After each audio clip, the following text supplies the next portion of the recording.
चलिए अब आपको एक बार फिर से तस्वीरें दिखाते हैं कार्यक्रम की राइजिंग राजस्थान 1.0, जहां पर मुख्यमंत्री भजनलाल शर्मा की मौजूदगी लगातार बनी हुई है।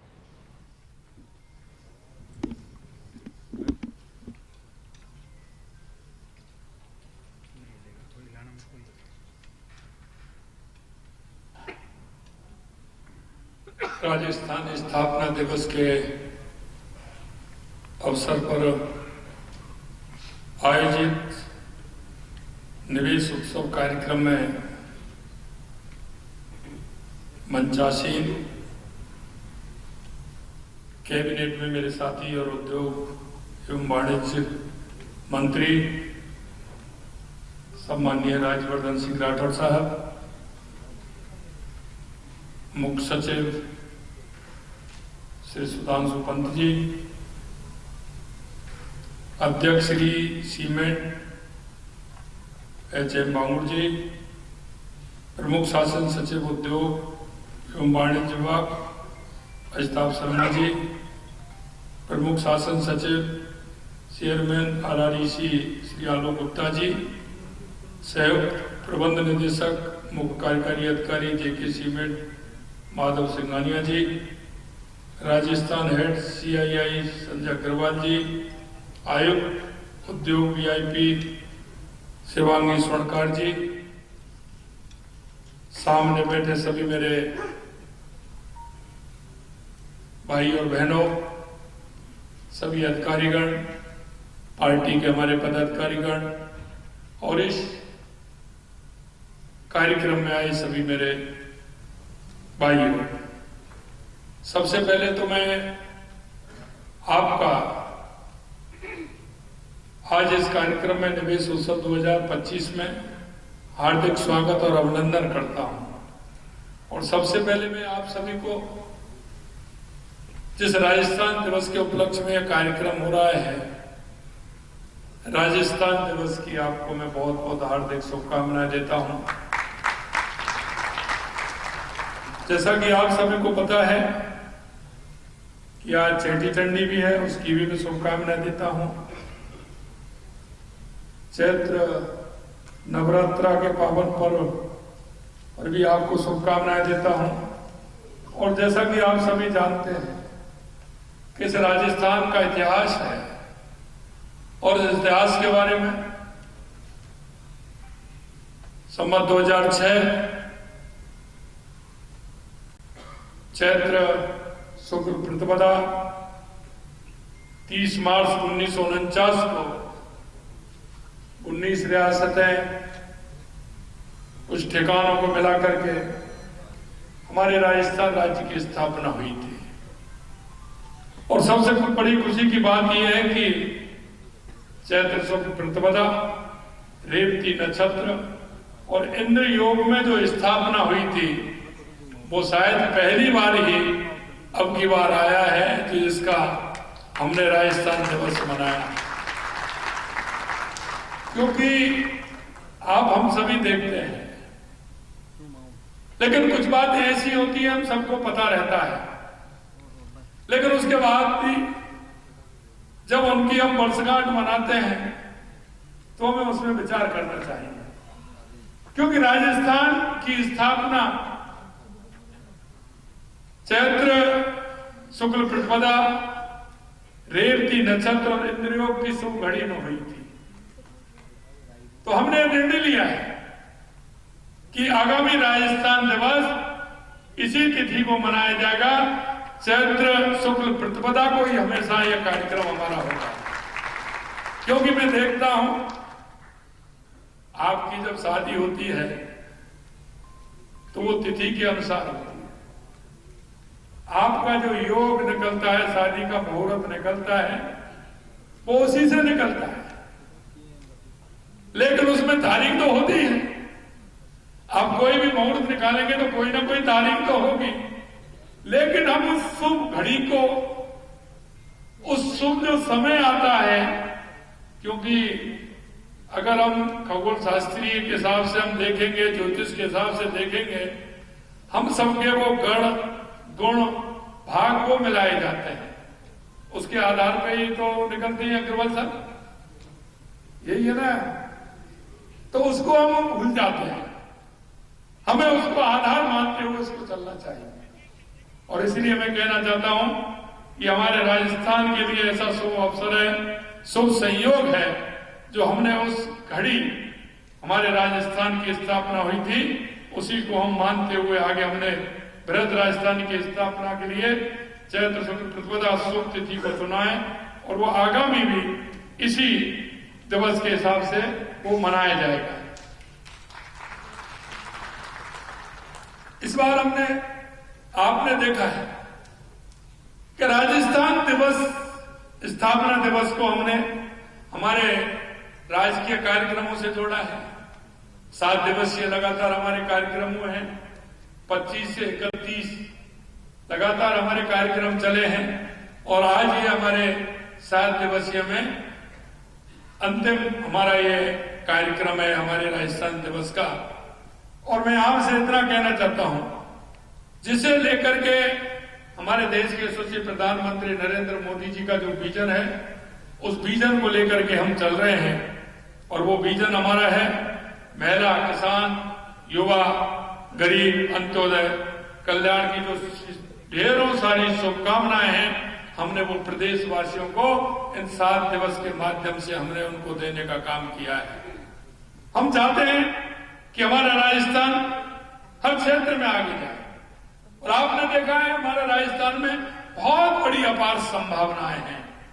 अगर हम देखते हैं, उन संभावनाओं की तरफ बढ़ते हैं, तो मैं कह सकता हूं राजस्थान क्षेत्रफल की दृष्टि से तो देश का सबसे बड़ा राज्य है ही, लेकिन मैं कहना चाहता हूं आर्थिक क्षेत्र में विकसित राजस्थान के रूप में भी पूरे देश के अंदर हमारा राजस्थान अलग अपनी पहचान बना सकता है।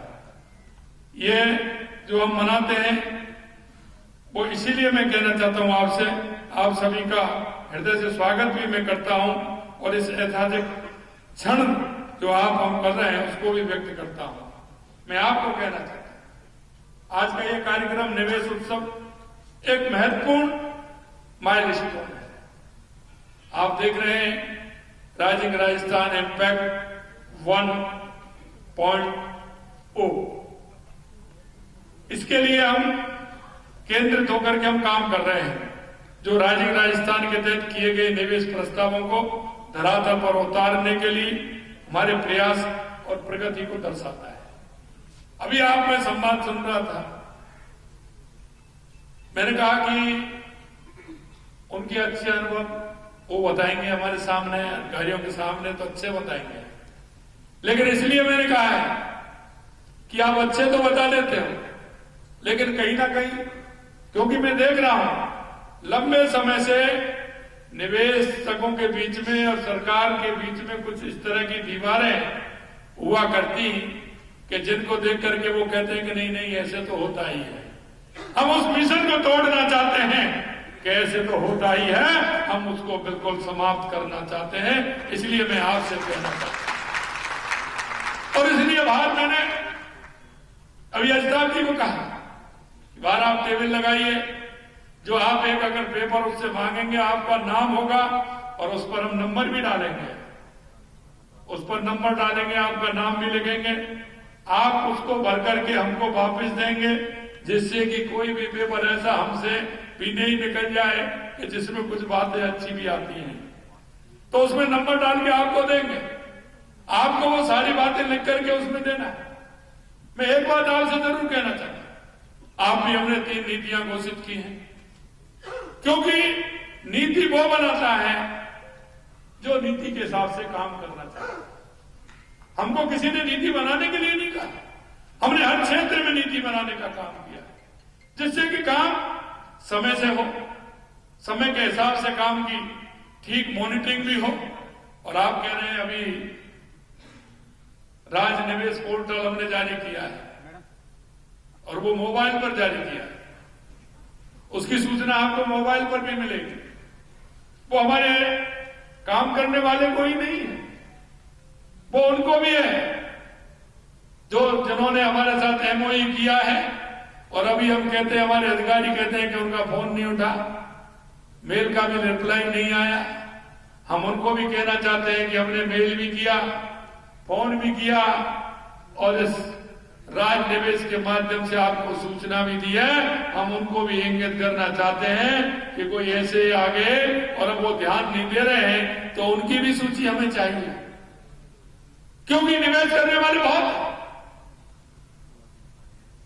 कई लोगों के मन में यह है कि हमने निवेश नहीं किया तो क्या हो जाएगा। हम उनकी भी मॉनिटरिंग करेंगे, आने वाले 11-12-25 को भी करेंगे और आने वाले 26 में भी हम देखेंगे कि उनका हमें इसमें जब नाम आए तो रखना है कि नहीं रखना है, रखना है कि नहीं रखना है, ये भी हम देखने वाले हैं। क्योंकि हम उसके लिए हमारे अधिकारी, हमारे सभी लोग उनको लगातार फोन कर रहे हैं, हम उनका स्वागत कर रहे हैं, अभिनंदन कर रहे हैं, आप आइए, लेकिन आप जवाब नहीं दे रहे। आपका समय भी खराब हो रहा है और हमारा भी समय खराब हो रहा है। हम जो आ रहे हैं उनका स्वागत कर रहे हैं, उनकी एक एक समस्या का समाधान करने के लिए हमारी सरकार कृत संकल्प है।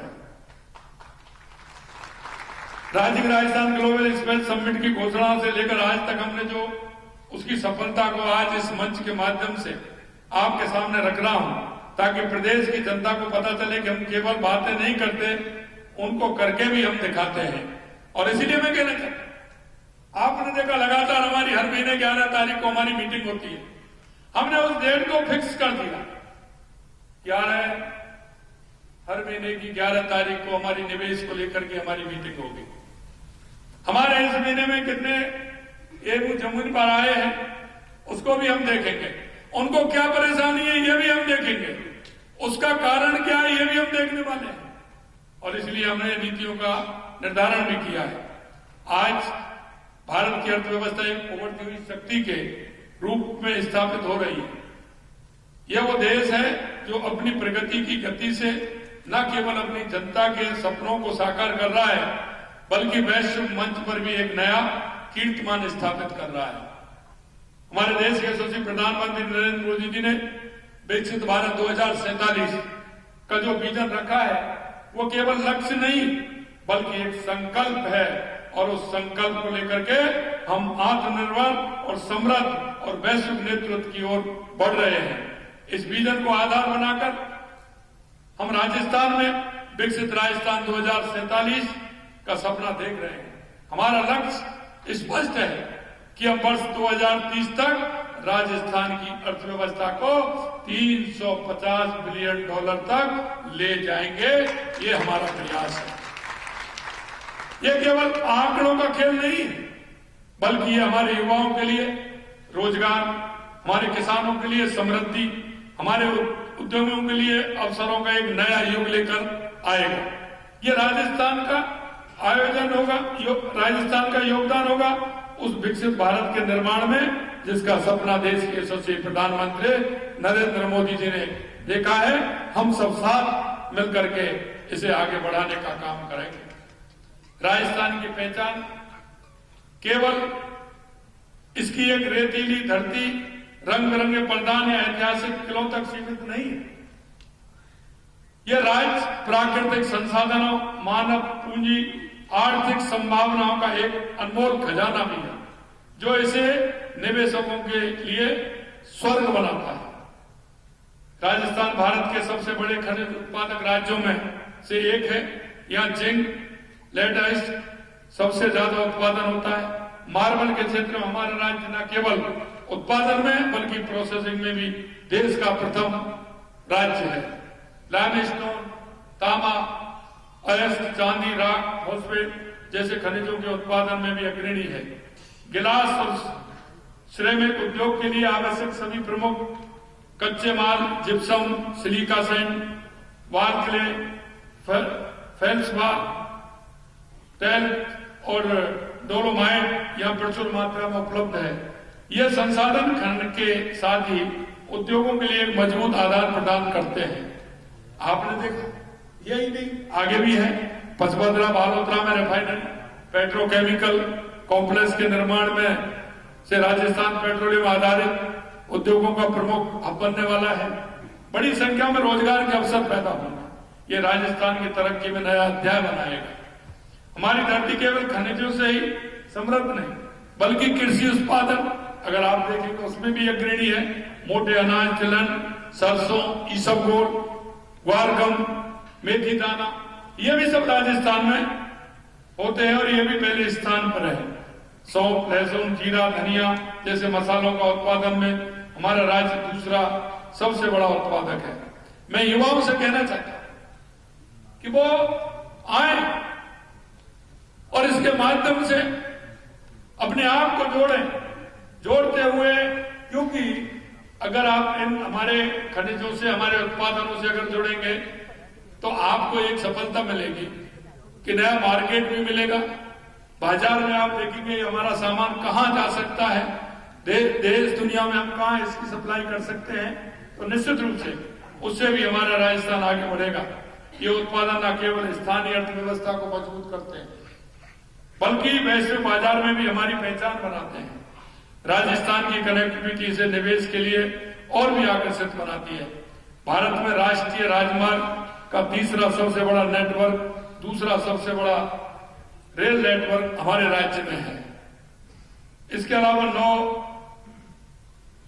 Inland container depot, 7 airport, 1 air cargo complex हमें लॉजिस्टिक और व्यापार के क्षेत्र में मजबूत करता है। ये आधारभूत ढांचा को कच्चे माल और तैयार उत्पादों को बाजार तक पहुंचाने में सक्षम है। कोई भी अर्थव्यवस्था तब तक मजबूत नहीं हो सकती जब तक उसके पास कुशल मानव संसाधन ना हो। हमने उद्योगों की मांग को देखते हुए 1.5 लाख से अधिक युवाओं को कौशल प्रशिक्षण देने का लक्ष्य भी हमने रखा है। और यही नहीं, हमने ये भी रखा है क्योंकि आज हम देखते हैं कई कंट्रियों में बहुत आवश्यकता है, हम उनको देना चाहते हैं, लेकिन उसके लिए हमने कहा है, हम वहां गए, जापान गए, कोरिया जाना हुआ, वहां भी हमने कहा कि हम आपको मैन पावर देंगे, लेकिन मैन पावर में हमारी शर्तें होंगी। शर्तें हमारी ये होगी कि आप यहीं अपना विद्यालय, महाविद्यालय खोलेंगे, हमारे उनको पेपर यहीं लेकर के आप पेपर कराएंगे, स्किल जो आप जहां काम कराना चाहते हैं उसका स्किल भी देंगे, उसके बाद आप यहां से उनको लेकर के जाएंगे। और लेकर के भी जाएंगे, उनमें यह भी कहा कि हम ना एक व्यक्ति नहीं भेजेंगे, आप कहें कि हमें नर्स की जरूरत है तो हमारी हम बेटी को भेजें, हम नहीं भेजेंगे। उसके साथ साथ हम दूसरा भेजेंगे कि उनके साथ साथ हमारा एक जोड़ा वहां जाए, हमारी बेटी भी जाए और हमारा बेटा भी जाए, जिससे वहां रुक करके काम करे और हमारे राज्य का गौरव भी बढ़ाए। हमारा संकल्प है कि 5 वर्ष में सरकारी क्षेत्र में 4 लाख और निजी क्षेत्र में 6 लाख रोजगार के अवसर सृजित करेंगे। इसके लिए हम काम कर रहे हैं, ये सुनिश्चित करेंगे कि हमारे युवाओं को न केवल रोजगार मिले बल्कि वे उद्योग की जरूरतों को भी पूरा करने में सक्षम हो। इस सभी लक्ष्यों को पूरा करने के लिए निवेशकों तक पहुंचकर राज्य में विकास की गति देने के लिए हमारी सरकार ने अपने कार्यकाल में पहले ही वर्ष में Rajiv Rajasthan global investment summit का आयोजन किया। और राजीव राजस्थान समिट के दौरान अपने उद्घोषण में देश के यशस्वी प्रधानमंत्री नरेंद्र मोदी जी ने अपने भाषण में कहा कि राजस्थान न केवल राइजिंग है बल्कि रिलायबल भी है, रिसेप्टेक्ट भी है और समय के अनुसार वो रिफाइन भी करना जानता है। ये उन्होंने सही कहा था और इसलिए मैं कहना चाहता हूं कि हम सभी उन युवाओं को आगे लाने का काम भी करें, क्योंकि जब तक युवा आगे नहीं आएगा निश्चित रूप से किसी देश और प्रदेश का विकास नहीं होगा। इस समिट में न केवल देश बल्कि विश्व भर से निवेशकों का ध्यान राजस्थान की ओर आकर्षित किया है। इस समिट में 35 लाख करोड़ से अधिक के एमओयू साइन किए गए, जो तो उसके बाद भी हो रहे हैं, अब भी आ रहे हैं। निवेशकों द्वारा हमारे राज्य में व्यक्त किया गया विश्वास जो हमारे प्रयासों का एक सफल प्रमाण भी है। लेकिन हमारा काम यहां खत्म नहीं हुआ। निवेश प्रस्तावों को धरातल पर उतारने और उनमें हो रही प्रगति की हम निरंतर समीक्षा कर रहे हैं। इसके लिए हम 3 स्तरीय रिव्यू मैकेनिज्म बनाया है। व्यक्तिगत रूप से मैं खुद 1000 करोड़ रुपए और उससे ज्यादा के एमओयू के प्रस्तावों में हो रही प्रगति की हर महीने समीक्षा करता हूं, ताकि कहीं अगर व्यवधान आ रहे हो या कोई चुनौतियां हो तो उनका त्वरित समाधान हम कर सके। हमने हर विभाग और जिले में डेडिकेटेड टीम बनाई है जो इन एमओयू को लागू किए जाने से जुड़ी हर बात की सक्रिय रूप से निगरानी कर रही है, ताकि हम ये सुनिश्चित कर सकें कि निवेश के लिए मिला हुआ हर प्रस्ताव समय पर कार्यान्वित हो सके और उनमें देरी की कोई गुंजाइश नहीं हो। और इसीलिए मैं कहना चाहता हूं, आज हमारे सभी जिलों के हमारे कलेक्टर जुड़े हुए, हमारे जनप्रतिनिधि, हमारे विधायक, सांसद, हमारे सभी जनप्रतिनिधि जुड़े हुए हैं, हमारे सभी वो निवेशक भी जुड़े हुए हैं जिन्होंने जिलों में अपना एमओयू किया है। और वो भी यही कह रहा था, आपको किसी भी तरह की परेशानी होती है वो आप हमें बताइए कि क्या परेशानी है। इसलिए हमने नीतियों का निर्धारण किया है, उसमें कई सुधार भी किए हैं। जैसा कि हमारे उद्योग मंत्री बता रहे, कई घंटे उसमें बैठना पड़ता है, दूसरे राज्यों की नीति भी देखनी पड़ती है, इसमें राज्य का हमारा भला कैसे हो ये भी देखना पड़ता है, आपकी निवेशकों की सुगमता कैसे हो ये भी हमें देखना पड़ता है। उसे देखते हुए हमारी सरकार काम कर रही है। इसका परिणाम आपके सामने है। आज राइजिंग राजस्थान के तहत एमओयू में से 3 लाख करोड़ रुपए के परियोजनाओं की ग्राउंडिंग ब्रेकिंग हो रही है। ये एक ऐतिहासिक क्षण है जो हमारे राज्य के लिए समृद्धि के नए द्वार खोलेगा। आज हम इस कदम को आगे बढ़ा रहे हैं जिसके तहत अभी हमने ऑनलाइन इन्वेस्टर इंटरफेस का मोबाइल ऐप भी लॉन्च किया है, ताकि संबंधित निवेशक मोबाइल पर ही अपने प्रस्तावों की क्रियान्वित की प्रगति और ट्रैक कर सके, अपने सवालों का जवाब पा सके और अधिकारियों से और भी आसानी से जुड़ सके। आज हम 3 महत्वपूर्ण नीतियां लेकर के आए हैं जो आपके सामने हम लॉन्चिंग हुई है। लॉजिस्टिक नीति, डेटा सेंटर नीति, टेक्सटाइल एंड अपैरेल नीति का प्रमोशन हम कर रहे हैं जो आपके सामने हमने किया है। और ये नीति हमेशा आप ध्यान रखिए, इन नीतियों में जिस आधार को लेकर के हम चलते हैं उनका समाधान इसमें होता है, इसमें बाउंडिंगता भी होती है। क्योंकि हम जब आपके लिए पूरी तरह से कार्य कर रहे हैं तो बाउंड होना भी आवश्यक है, क्योंकि हम तैयार हैं। और इसलिए मैं कहना चाहता हूं कि जो हमारे पास आ रहे हैं, लगातार हमारे संपर्क में हैं, लेकिन सिर्फ बातें करते हैं, उनसे भी हम कहना चाहते हैं हम बातें नहीं समाधान चाहते हैं। आप आए हमारे पास जिसका हम समाधान करें, जिससे आप भी 2 कदम बढ़े और हम भी 2 कदम बढ़े। लेकिन सिर्फ इसलिए नहीं कि हम उन नीतियों को ठीक प्रकार से हम इसीलिए लेकर के आ रहे हैं। ये नीतियां उद्योग के लिए एक अनुकूल माहौल तैयार करेंगी, राजस्थान को निवेश का सबसे पसंदीदा स्थान भी बनाएंगी। इसके पहले हमने रिप्स 2024, एमएसएमई नीति, राजस्थान निर्यात संवर्धन नीति, राजस्थान पर्यटन इकाई नीति, राजस्थान एकीकृत स्वच्छ ऊर्जा नीति और राजस्थान खनिज नीति जैसी नीतियां जारी की थी।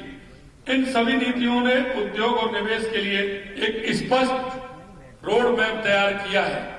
वो निवेश को लगता है कि स्पष्टता है, लेकिन मैं एक बात कहना चाहता हूं, ये दोनों तरफ से होता है।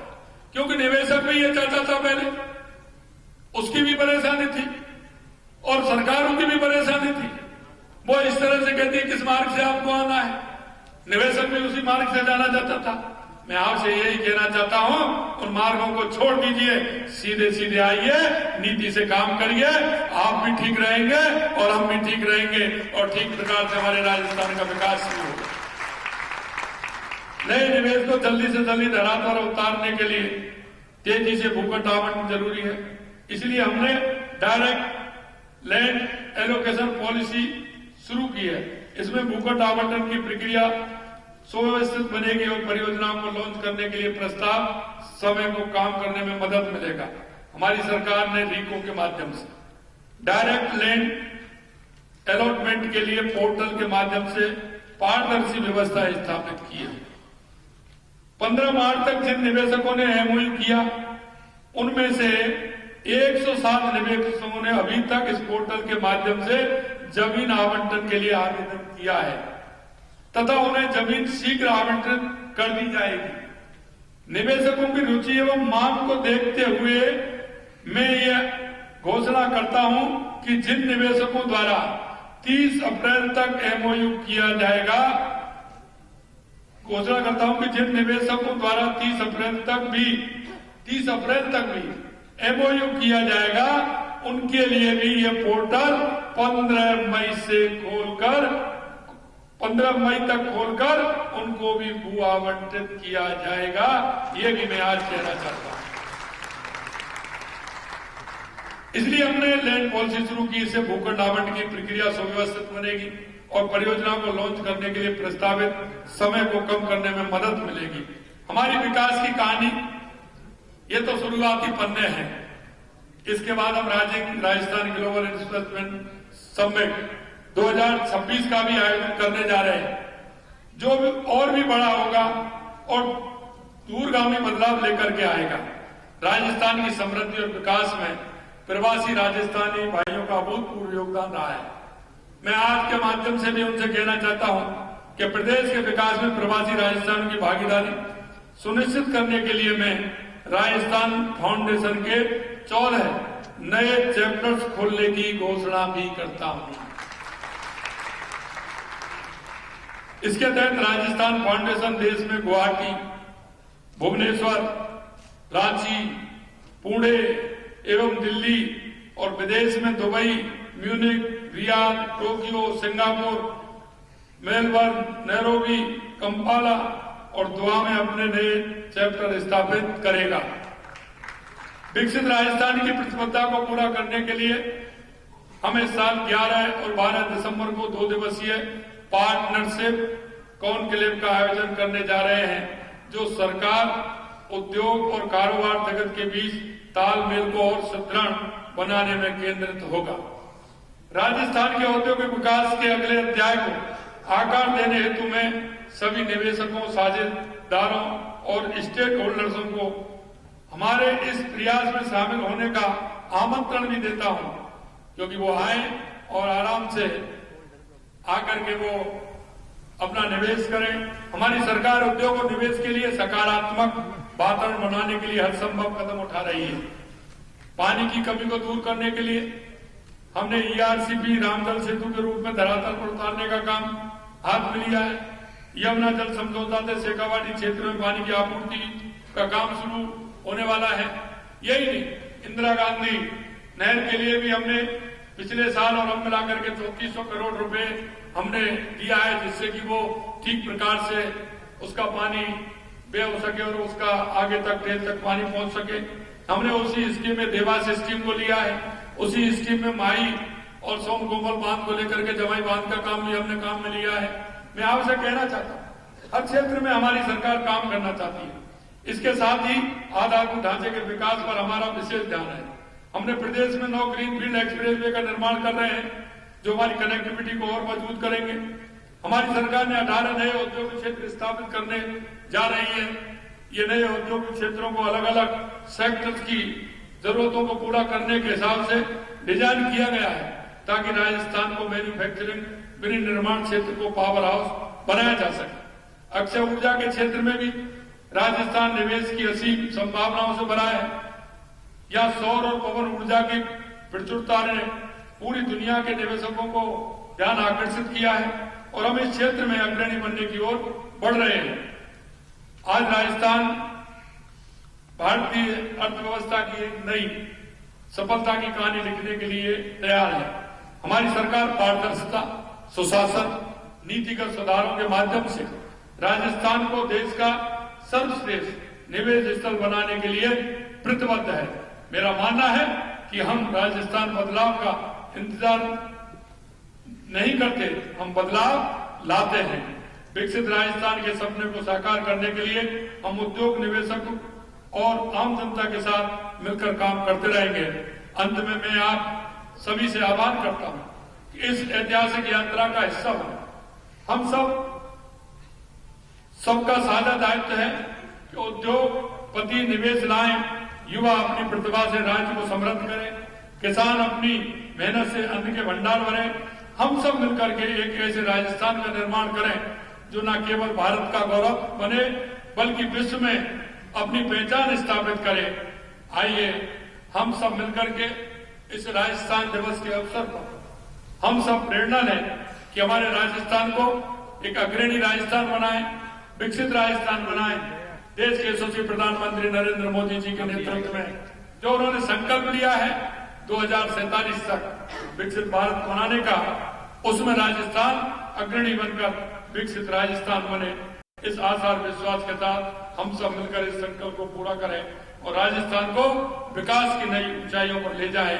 इतना ही मैं आपसे कहना चाहता हूं। अंत में एक बात जरूर मैं कहना चाहता हूं कि आप सभी लोगों का एक छोटा सा प्रयास इस राजस्थान की जनता के लिए बहुत बड़ा प्रयास है। हम राजस्थान की 8 करोड़ जनता के लिए काम करते हैं। मेरे भाई और बहनों, मैं आपसे इतना कहना चाहता हूं, कई बार हमारे मन में एक विचार आता है कि मेरे करने से क्या होगा। अरे आपके करने से नहीं, आपके मन की भाव और भावना भी अगर अच्छी होगी उससे ही बहुत बड़ा प्रभाव पड़ता है। इसलिए मैं कहना चाहता हूं, आपके मन का भाव भी होना चाहिए, आपके मन के विचार भी होना चाहिए, आपकी हमारी सोच भी होनी चाहिए। किसी से अगर हम बातचीत करते हैं तो हमारा नजरिया विकसित राजस्थान की तरफ जाए, उत्कृष्ट राजस्थान की तरफ जाए। अगर हम किसी से भी बात करें तो हम राजस्थान के अगर विकास की बात करेंगे तो लोगों के मन में विकास की अवधारणा बनेगी और विकास की जब अवधारणा बनती है, एक माहौल बनता है, तो निश्चित रूप से हमारे राजस्थान विकसित राजस्थान बनने के उस आगे आएगा और एक उत्कृष्ट राजस्थान बनेगा। क्यों? कि हमारी जब सोच होती है, क्योंकि जो व्यक्ति जैसे लोगों में बैठता है निश्चित रूप से मानसिकता का असर पड़ता है। और इसलिए मैं कहता हूं, संगति जो होती है वो संगति अगर जैसी होगी जैसा ही उस मन के व्यक्ति के मन पर प्रभाव डालती है। इसलिए मैं यही आपसे कहना चाहूंगा कि आपके माध्यम से हमारे जुड़े हुए जिले के सभी हमारे जनप्रतिनिधि, हमारे निवेशक जो भी जुड़े, उनसे भी मैं कहना चाहूंगा और आप सभी से कहना चाहता हूं कि राजस्थान के अंदर एक माहौल हो, राजस्थान के हर व्यक्ति के मन में ये आशा हो, ये विश्वास हो कि आने वाले समय में हमारा राजस्थान देश का नहीं दुनिया में भी अपना परचम पर फहराए, ऐसा राजस्थान बनेगा। इस आशा विश्वास के साथ आप सभी, क्योंकि आज हमारा ये राजस्थान दिवस के सभी जो हमारे 7 दिन के कार्यक्रम हैं उनमें ये अंतिम कार्यक्रम है। मैं आप सभी को राजस्थान दिवस की, चेटी चंडी की, नव वर्ष की बहुत बहुत शुभकामनाएं देता हूं और यही विश्वास करता हूं आपका छोटा सा प्रयास राजस्थान के बदलाव के क्षेत्र में मील का पत्थर साबित होगा। हम राजस्थान को उत्कृष्ट राजस्थान, विकसित राजस्थान बना सकेंगे। इसी आशा और विश्वास के साथ आप सभी को बहुत बहुत धन्यवाद। जय हिंद, जय भारत, जय राजस्थान।